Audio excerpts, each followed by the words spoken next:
Thank you very much. I hope it's going to be an interactive session. So we are going to be doing things together. So in light of that interactive session, I'm going to get started first things first straight away with a very quick icebreaker. Okay, so this is about to introduce yourself to someone in the room. Yeah, so introduce yourself to somebody in the room and then talk about an idle pleasure. It's not something to do. And often, it's not really supposed to be idle, it's normally seen as quite a negative thing. So nothing that you pay for, okay, or really inexpensive. And nothing to do with technology. Yeah, no technology, mobiles, none of that. So really get to thinking, what's an idle pleasure? I'm going to give you one of mine. For example, one of mine is on a Sunday morning when I'm supposed to be tidying the house, I always listen to my soca music because I love it, and I probably end up dancing in the mirror more than I do actually tidying. So I'll probably spend about 4 hours doing it. So just like 1 minute, just talk to people about idle pleasure.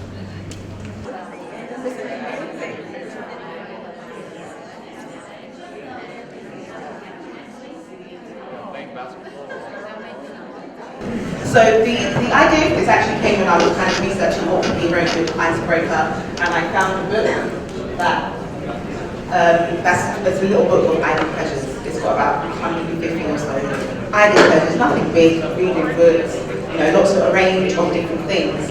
And it's important because the whole point of this session today is about getting that balance for yourself. Very much so about that work-life balance and some personal finances in there. And one of those things is sometimes just about doing nothing. Taking the opportunity to just enjoy, not worry about the time, but do nothing and enjoy it and not feel guilty, as we often do, whether it's we take marking home and we don't do it, but we spend the whole time feeling guilty in that anyway. So that was kind of the start, moving on. So there's a few things. This is the sort of stuff I would normally do if we were kind of spending a whole day together. So just a very short period of time, not phones off, but just on vibrate so that they don't interrupt everybody. Chatham House rules is this idea. I want us to be open because we need to find some things that are really going to be personal to you, genuinely what those things are. Particularly in our profession, a lot of time we feel a lot of guilt about actually saying I don't want to do something, or I'm overwhelmed, or there's anything about that. And that whole Chatham House rule idea is that we're in here, it's a safe space. So we may find something really useful here. We're not going to share it outside if the person could be identified, but you can share it. So as long as you don't make it clear that woman who works at that school and she's this head of the year, so that everyone can identify them. But we have a safe space so that we can kind of just get it all together. Respect is something that varies between people, but I think we're all mature enough to kind of understand that's about giving everybody the opportunity to have their say. We don't have to agree with it, but we're not going to make them uncomfortable. I think it's important just to say a few of those things because I am going to be asking people to share, and it's really important that you share in order to get the best out of it. This is for you. I'm a facilitator, very much my style. I'm very much a facilitator. So if you don't engage, then you will go away with nothing from this. So it's really, really important that we feel comfortable doing that. On the app, there were 2 handouts which haven't been printed. You don't necessarily need them, you can write it on a piece of paper, but there are 2 handouts which we will be referring to as we go through the session. So that is there. Okay, so, do you often feel like this?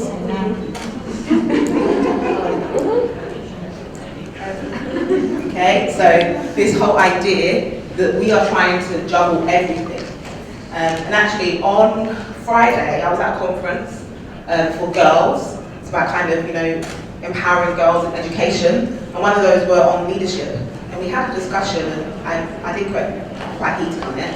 Because it's this whole idea of actually, if you're in school and you're doing loads of extra work and you're taking it home and all these things are happening, then maybe you need to think about what it is that you're doing to kind of make that workload less. And I have a problem with that. Because I will say the only time I didn't take work home and work to that sort of level is when I came on the international scene.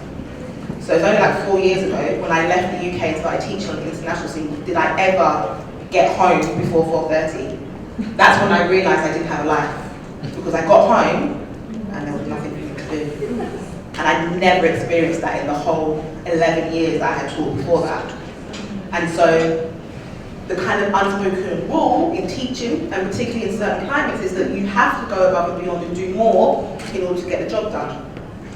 And that's not on us, but there is that unspoken law. And I think we need to work out how do we navigate that to keep ourselves sane and be as effective as possible, but I don't think it's fair to blame it on us. So that's not what this is. This is about finding strategies to get over that. So, 3 areas that we're going to be looking at. Time management, so how can we really utilise our time, because if there is a fixed period of time. Yeah, we're not going to get into that argument if it's relative or not. We know there are times that we have to deal with things. So how can we utilise that?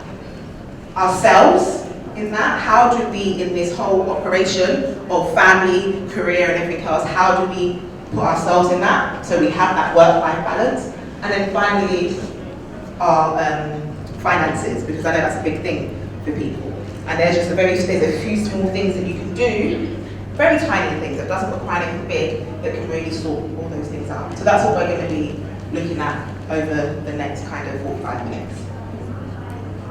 So, first things first, time management. So the time management matrix, Stephen Covey, this has been adopted from elsewhere, but it's kind of him who's really put it on the map when we hear about it. And so we're going to look at what does it actually mean? What does it actually mean? Okay? What does it actually look like? So if you could actually, if you've got paper, really useful, could you draw this, not all the words, don't need all the words in between, but we're going to manipulate this to add your own examples in there. So that's the time management matrix, and it's going around this idea of things that are urgent or not urgent, important and not important, because genuinely these are the categories that eat up our time, or how we organize things. Okay, so that's our time management matrix. And what you will find is the majority of us live in region 1. We live in that quadrant 1. Okay? We've always got things that are really important to do, and we've got a limited amount of time to get it done. We live there. When in fact, the ideal place where we should be is in quadrant 2. Okay? That's where we should be. If I only had enough time, I would have been able to do that project. I need more time, I would have done it well. We need to be in a position where we're completing these things, not under duress, not under, I haven't got enough time, I've got to stay up, I've got to sacrifice all of these other things to get it done. So what we're going to look at today is how do we do that? Is it possible? How many people do these things? This, yeah, okay. So she said, but she's not being realistic. Honestly, how many people think, good? Because there are very simple things that we can do. So we're going to go through each of these areas. We're going to go through them. And what we're going to do, these are, so they're saying the general things that are in those areas. We're going to link actually, what is that in your school? So what's the crisis in school that takes up your time? What is that? What are the firefighting things that happen for your day-to-day things? What are these things for you? That's what we're really going to be looking at. Okay, so urgent. Give me some things. What are the things in schools which become urgent and important? We have to do them. What are they? Someone's injured. Data collection. Okay. Anyone else? What things are happening? Safeguarding, yeah, safeguarding is really one of the biggest things. Angry parents. An angry parent. Yeah. We haven't seen it. KHDA, just to name itself.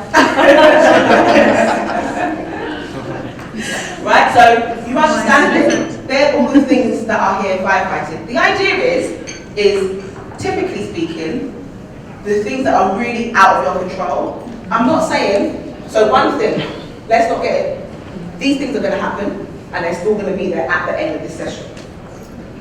But the idea is they should only really be the things that are unexpected.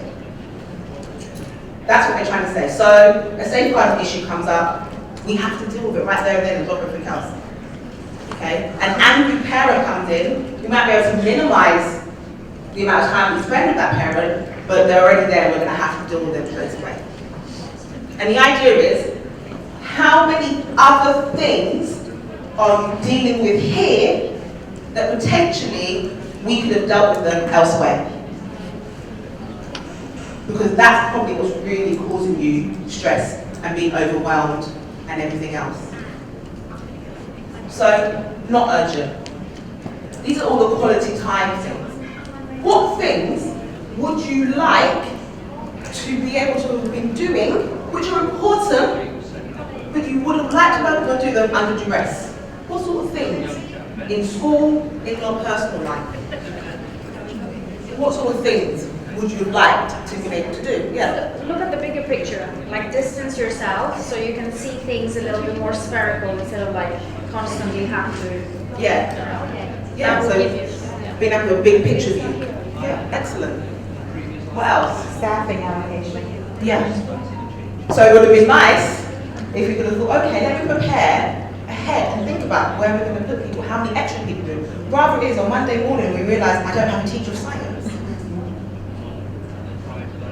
Anything else? Your daily jobs, or even in your own life, what is it? Your and personal life. What would it think? Do you know what? I haven't been able to do this thing because all the firefighting has prevented me from doing this thing. What is it? What are those things that you just never have time for? Working out. Spending more time with family, working out, cooking. Self-care. What's that one? Self-care. Self-care. Yeah, that is exactly it. Putting all those things here. Start identifying what they are. Yes. When I look at that, I actually was thinking about the things I really want to be doing at work, not just at home. Yeah. Quality time, those are the things, being in the classroom, being doing those kinds of things that are really important. Yeah. But then so many of those other things Take away. Exactly, that's it. Those things, being in the classroom. I think one of my first year of headship, I was teaching, and I taught from like September to December, and then afterwards it just took over. For the rest of the year I didn't. The students would come to my classroom, they were like, Mr. Costa, you're supposed to have a lesson, they come and get me for a meeting, and it was really challenging. And then the second year I said, you know what, this is my timetable. These days are the days that I teach, these are the times that I teach. Do not book me any meetings, do not book me anything. I don't care if it's an emergency, I don't care who comes in. I am teaching at that time. And it was amazing. Just simply because I put it there first. And I said nothing else can remove it unless it's a real emergency. And that was all it was. Simply blocking it out and putting that first. And so these things could typically, okay, again, they're not important, but they become urgent. We all fall into this trap. We all fall into this trap. Yeah. It's not really that important. But for one reason or another, whatever happens, it becomes urgent. This is your idle pleasure stuff. Kind of, there's a juxta there. It could kind of be your idle pleasure stuff. But I say it's not an idle pleasure because, generally speaking, we end up spending too long on it, and then it starts taking away in other areas. We all do it. I'm the best at procrastinating. You can't beat me on it. I'm the best. I see myself doing it. I mean, I got so good at it that I just say I'm procrastinating. That's how good I got. I'm procrastinating. I know I am. I don't want to do that thing. I'm procrastinating. I'm doing everything else. Like it. But what it does is it eats away valuable time from the quality time control. So we don't end up there because we wasted it in other areas, and in the firefighting mode we can't afford to not deal with it. So the whole idea is for you to start thinking about what, how, think right now, right this moment, for your, just not even too far, just the week ahead. Is there anything you can plan today, right now, that you know is urgent or important or both or could be, so that you can deal with it now while it's not urgent and you don't feel like you're in firefighting mode?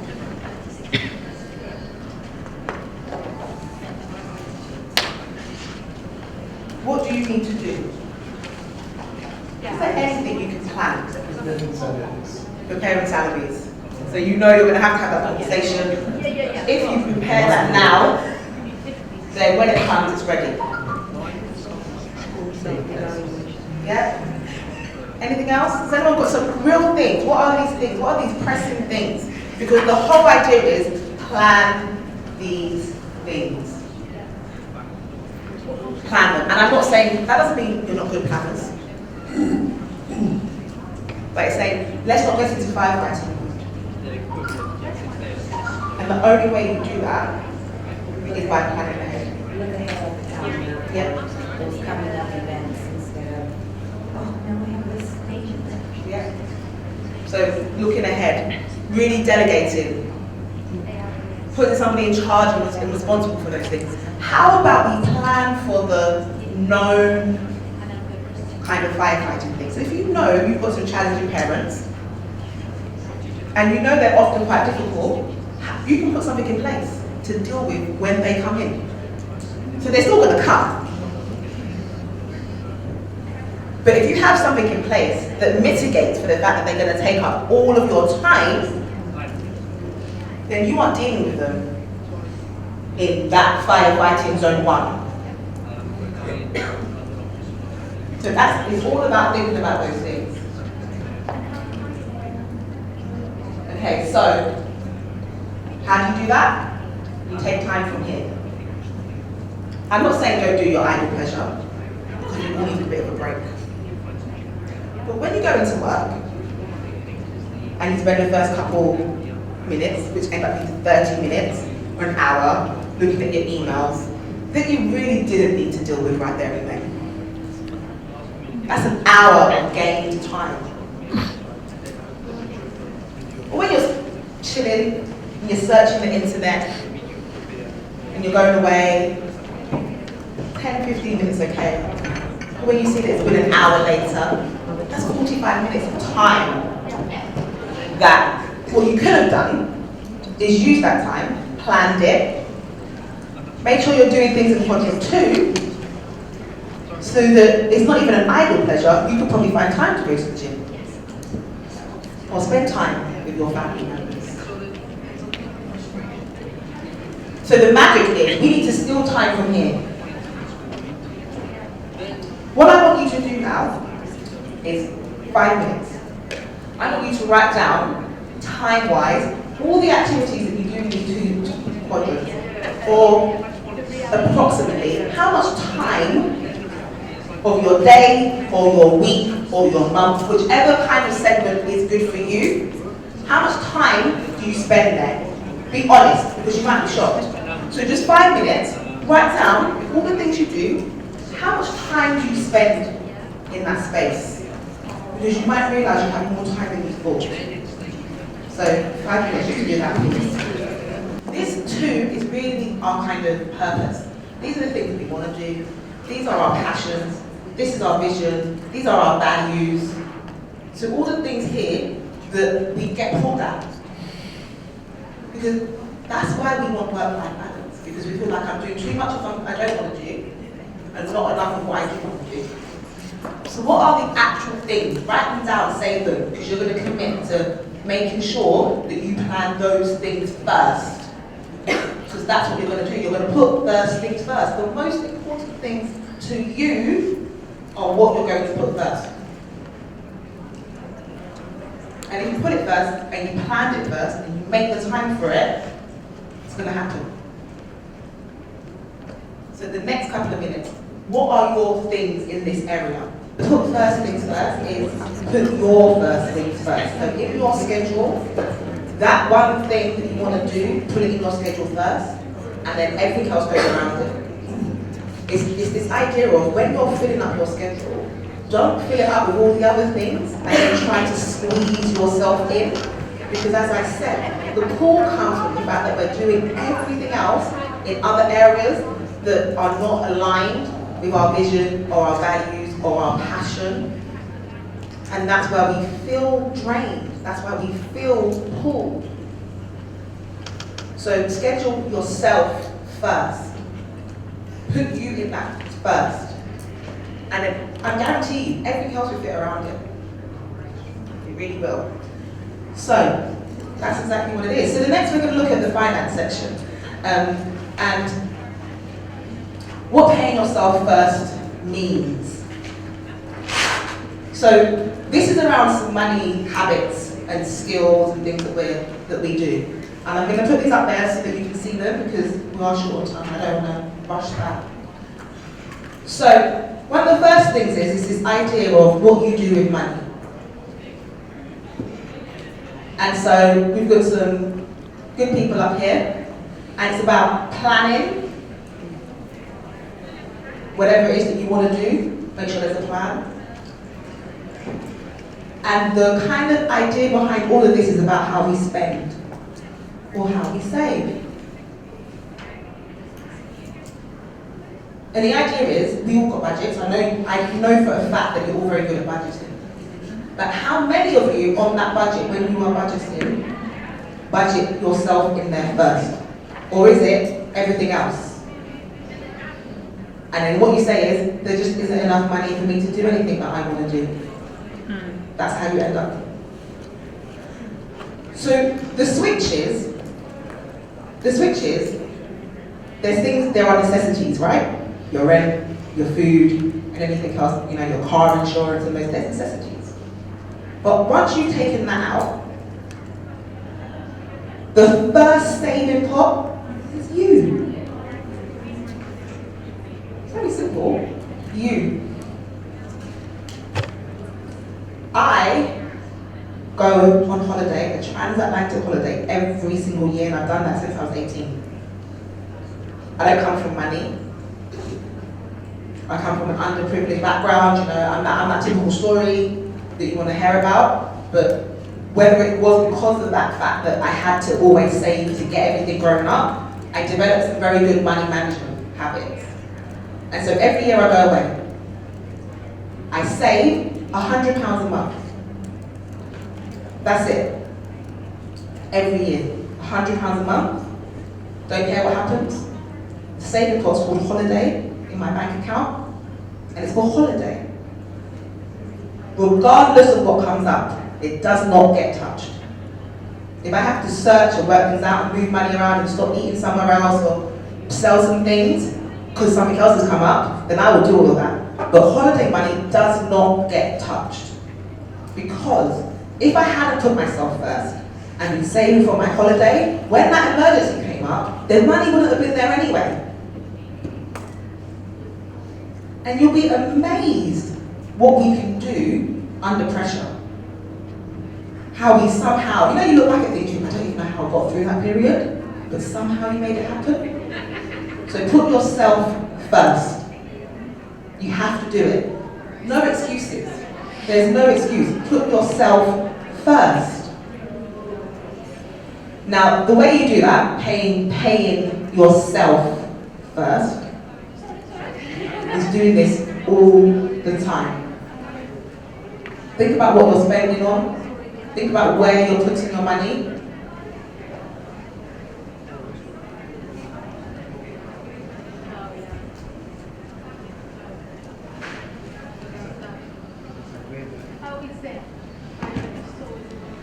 Okay? Which one are you? Because do you just feel like, I spend all my money on my husband, on my kids, on all these other areas, and then you feel guilty for saying that?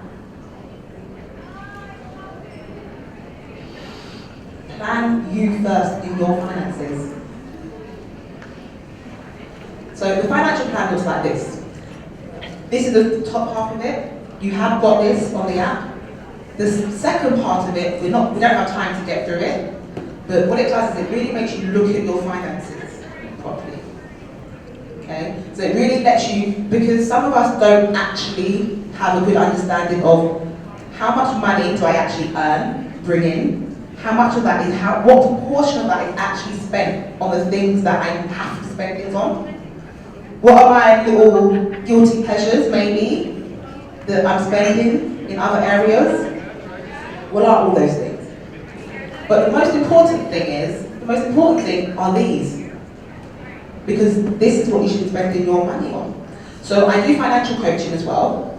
And the thing that we do when I do financial coaching and I speak to a client is we start here. I say to them, if money wasn't a problem, what do you want to do? Because that blocks us. No, what do you want to do? In the next couple of weeks, a month, a year, 2 years, 3 years, what is it that you want to do? Money's not a problem. Okay, and then the rest of it, what do you want to do? When you retire, what do you want to do? So these are the things that we ask.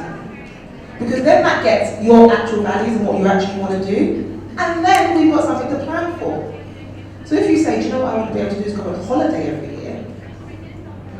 Because you come to me with, you can't go on holiday every year, you can't afford it, it's impossible. Just can't do it. So you say, okay, that's what you want to do. You want to go on holiday every year, or I also want to maybe get a new car, or whatever it is. We organise it and we say, okay, so what do you want to do first? Okay, what might prevent that from happening? And we go through that whole process. And once I know what you want to do, and potentially how much money you need, we then look at your finances. Well, okay, so to do that, you need to save £100 a month. Or you need to save £50. Or if you can cut down on this spending that you're doing, you know, you can spend £200 a month and it could be done in 6 months. And when you see your finances like this, it makes it possible. Because what you start doing is spending on you.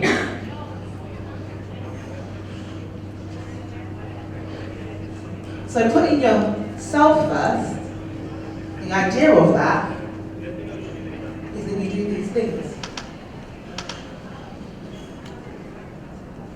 Now, as I said to you earlier, I didn't really take time out of work and stop to realise I didn't maybe not have a life, or I was just doing work until I got into the international scene. But I never felt aggrieved because I was like, it's fine, it's not a problem.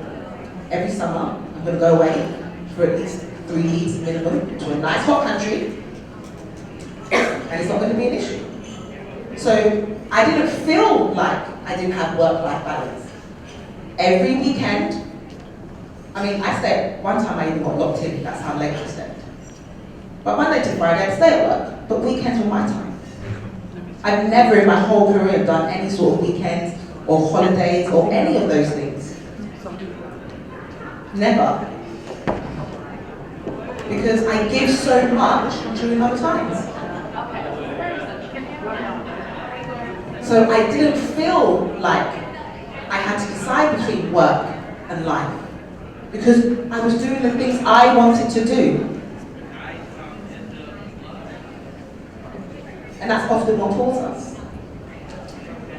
And so, really, what the idea is if you plan yourself first in your day-to-day management, with the things that you want to be doing, the things that you really value and you really care about, and you do the same with your finances, that you save for those things that you really care about and that you really want to do, what you'll end up with is balance. Work-life balance. That's what you'll end up with. I absolutely love teaching. I'm a teacher. Even if I've been a head teacher or consultant or coach or anything else, I'm a teacher and I absolutely love it. And so I don't necessarily also don't feel this whole idea of, If you love your job, then it's very true, it doesn't feel like work. That doesn't mean there's not parts that we don't hate. I do hate marketing. Absolutely hate it.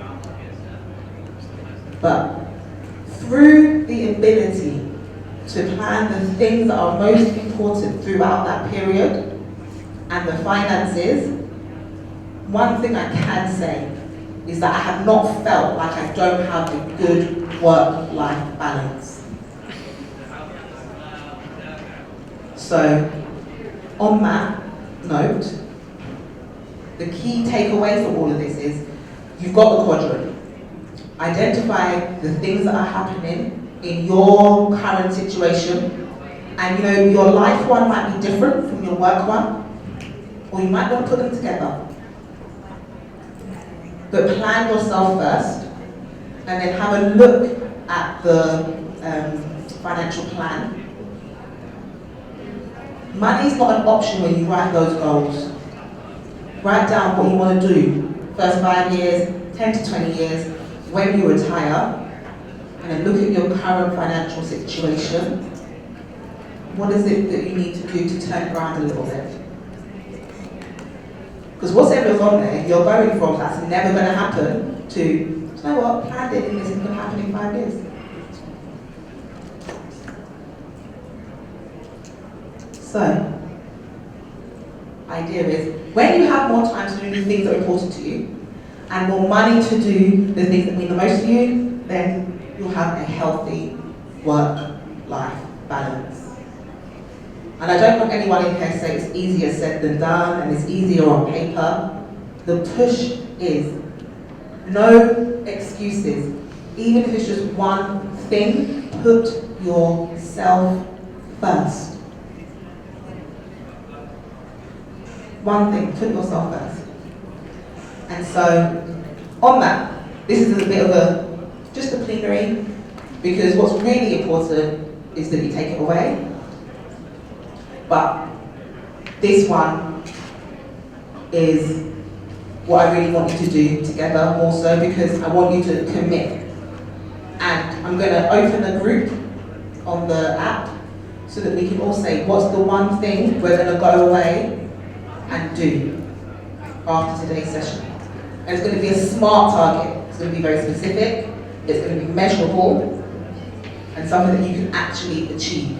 So I'm going to do this one thing every Tuesday, 5 o'clock, or however long, and this is going to be the outcome. Thank you very much. Thank you, Ms. Martha.